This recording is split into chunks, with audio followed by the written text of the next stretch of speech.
So, hi guys! This is Marinel Flores and welcome back to my YouTube channel.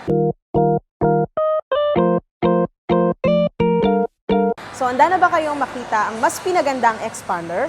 Ito na yung ating Expander Cross 2-tone, ang bagong paborito ng pamilya at adventure seekers. Sa video na to, aalamin natin yung mga features at design highlights at kung bakit ito ang next level pagdating sa 7-seater. So, tara! So, mag-umpisa tayo dito sa ating front wheel. Unang mapapansin mo agad, ang kanyang aggressive at solid na looks. So, ayan. So, tignan natin ang kanyang dynamic shield na grille. Ang benefits ito is maganda yung hangin na pumapasok sa ating engine. So, nakakapagbigay siya ng less engine stress at saka fuel efficient. Pagdating naman dito sa ating headlights, position lamps at saka fog lamps is naka-LED na siya. So, ang benefits nito is mas nakakapagbigay siya ng better visibility sa day at night. So, sa engine tayo ba? So, dito tayo sa ating engine. So, alamin natin kung gaano nga ba kalakas ang ating engine. So, yan. So, sa ating engine guys, so, pagdating naman sa performance, hindi ka rin bibigoyin na itong ating Expander Cross. Meron itong 1.5 liter Mavic double overhead cam, engine na kayang maglabas ng 105 horsepower at 6,000 RPM, at 141 Newton-meter of torque at 4,500 RPM. So, napakalakas talaga ng ating engine. So, yun. So, pagdating naman dito sa ating wheels, so naka 17-inch two-tone alloy wheels na siya. So, ang size ng ating wheels ay swak na swak para sa mga balance na comfort at handling, mapa-urban roadsman or medyo lubak-lubak na kalsada. So, yun. So, dito naman tayo sa side mirror ng ating Expander Cross. As you can see guys, naka-chrome accent na siya at equipped na rin siya with the LED turn signal lights. So, napakaganda nito dahil pagka liliko tayo, mas visibility na siya sa mga kalsada. At isa rin sa mga features na talagang nagbibigay ng modern feels ay ang ating KOS o Keyless Operating System. So, ayan. So, dito naman sa button na to, makikita nyo ang black na maliit na button. So, ang benefits nito guys, hindi mo na kailangan na lungkatin yung bag mo or bulsa mo, basta dala mo yung susi within 70 millimeters. So, isang pindot lang sa door handle, unlock na agad ang ating sasakyan. So, ayan. Isa sa mga tunay na asset ng ating Expander Cross ay ang kanyang suspension system. So, dito sa harap, so naka-Mach Person strut coil spring with stabilizer bar na siya. At dito naman, suspension dito sa likod is naka-torsion beam na siya. So, ang benefits nun guys is combination na ginawa para sa smooth na biyahe kahit puno yung sakay. So, mapadaan ka man sa humps, lubak o rough roads, ramdam mo pa rin yung stability at comfort. So, para kang nasa SUV na may sedan-like ride quality. So guys, tara pasok tayo dito sa loob at alamin natin yung mga high-tech features dito sa ating interior. So, tara!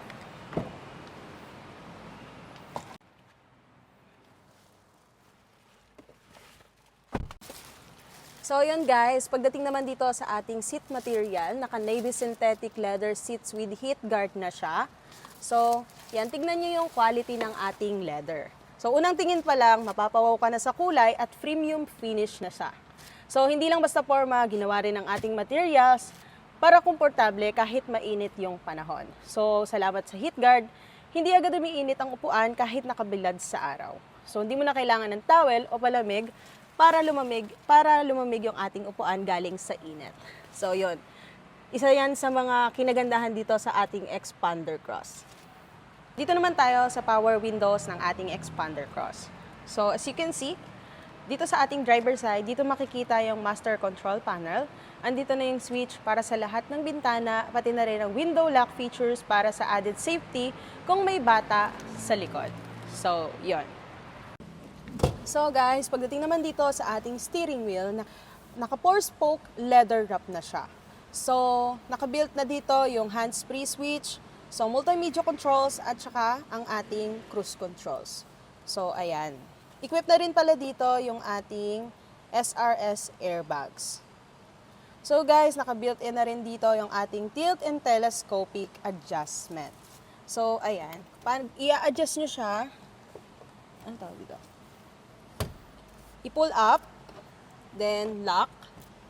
So, ayan. For ano naman, para itaas naman ang ating manibela, kung nabababaan ka, ganyan lang. So, pagbaba, ayan. So, lock ulit. So, guys, dito naman sa ating infotainment system, may sukat siya na 8-inch at saka malinaw na yung kanyang display at very responsive din yung touch. So, kahit nagmamaneho ka, napaka-advantage nito dahil pwede rin natin tong gamitin for navigation. So, yan. Ayan. So, for the aircon system, meron itong manual air conditioning system with digital display na. So, dito yung digital. So, kaya madali mong iset ang lamig ayon sa gusto mong lamig. So, at hindi lang din sa harap may aircon, meron din itong rear cooler para sa second row and third row passengers. Kaya kahit buong pamilyang sakay, lahat presko at komportable. So, ito yung aircon niya sa likod. Ayan. So, ayan.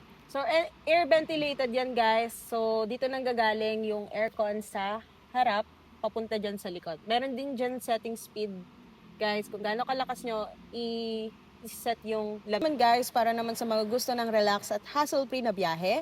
Naka 4-speed automatic transmission to. So, smooth ang kanyang shifting at sakto para sa daily city driving o long weekend trips. Ayan. So, para sa mga hindi nakakaalam ng ating button dito, so dalawang button siya. Meron tayo ditong brake auto hold tsaka auto parking brake. So, guys, dito sa ating brake auto hold, ang benefits nito is kapag naka-activate to, hindi mo na kailangan nakatapak sa preno habang nakastop ka. Tulad sa traffic light o habang naghihintay sa intersection, ang advantage nito, automatic na hawak ang preno hanggat di mo tinatapakan yung gas. So, mas komportable at mas ligtas lalo na sa stop and go traffic. So, dito naman sa auto parking brake, guys, kapag naka-on yung features na to, automatic na kumakapit yung ating parking brake pag nag-stop ka at nakapark ka. So, hindi mo na kailangan hilahin yung lever o pindutin yung switch. So, yan. So, mas simple at ligtas, lalo na kapag pakinabang sa mga bagong drivers o nakapark ka sa paakyat na daan. Automatic din itong nagre-release kapag umaandar ka na, kaya smooth lang ang transition, no hassle and no worries. At guys, pagdating naman dito sa ating passenger seat, so yan, sara muna natin. So guys, dito tayo sa passenger seat ng ating Xpander Cross two-tone. So kung nakikita nyo, malawak yung kanyang legroom at saka mataas din yung kanyang headroom. So kahit matatangkad yung sumakay dito is komportable sila dahil sa kanyang spacious. So eto naman guys, sa ating upuan is natutupi siya.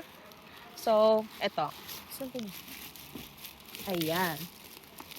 So dito sa likod guys, tignan nyo. Tara. Diyan.